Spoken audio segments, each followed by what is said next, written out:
நான் வந்து இப்போ ஊழியம் செய்கிறேன், ஆனால் நான் செய்ய வேண்டிய ஆளே கிடையாது. பெரியார் வெளியில் நடப்பேன் அப்படின்னு சொல்லிட்டு ஆண்டவர் எதிர்த்து நின்றவன் தான் நான். அத்தியஸ்ட்னா கடவுளை எதிர்ப்பு அப்படின்னு சொல்லியிருந்தேன். கடவுளே கிடையாது சொன்னேன். நான் படித்தேன், கிறிஸ்டின் ஸ்கூல் தான் படித்தேன். ஏசப்பா தலையை தனியாக பிடிச்சி போட்டு கடவுளே கிடையாது. இந்த காலத்துலேயே பாதி பேருக்கு மூளை கிடையாது, சாமியார் பேச கேட்குறாங்க. அப்போ அவர் ஏமாற்றிக்கிறாரு. அதெல்லாம் பொய்ன்னு எங்கள் அம்மாட்ட சொல்லி எல்லார்ட்டையும் சண்டை போட்டுப்பேன். ஏசுவா நம்புறவங்களுக்கு எல்லாத்தையும் எதிர்த்து தான் நின்றேன்.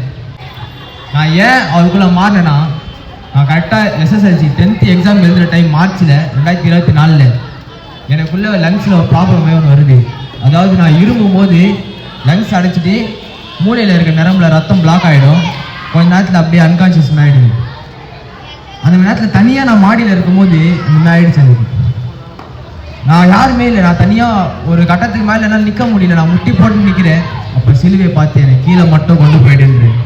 கீழே மட்டும் கொண்டு போனேன். எப்படி நின்னேன்னு தெரில, எப்படி கீழே இறங்கி வந்தேனே தெரியல. அது ஆண்டவர் எனக்கு வந்து ஒரு கொடுத்த ஒரு நல்ல நினச்சிட்டு. டாக்டர் கேட்குறாரு, தம்பி நீ எப்படிப்பா எழுந்து நின்னேன்னு கேட்குறாரு. வீட்டுக்கு வந்தோம், ஹாஸ்பிட்டல் முடிச்சு வீட்டுக்கு வந்தோன்னு கேட்டாங்க, நீ எப்படி எழுந்து நின்னு தான் கேட்டாங்க.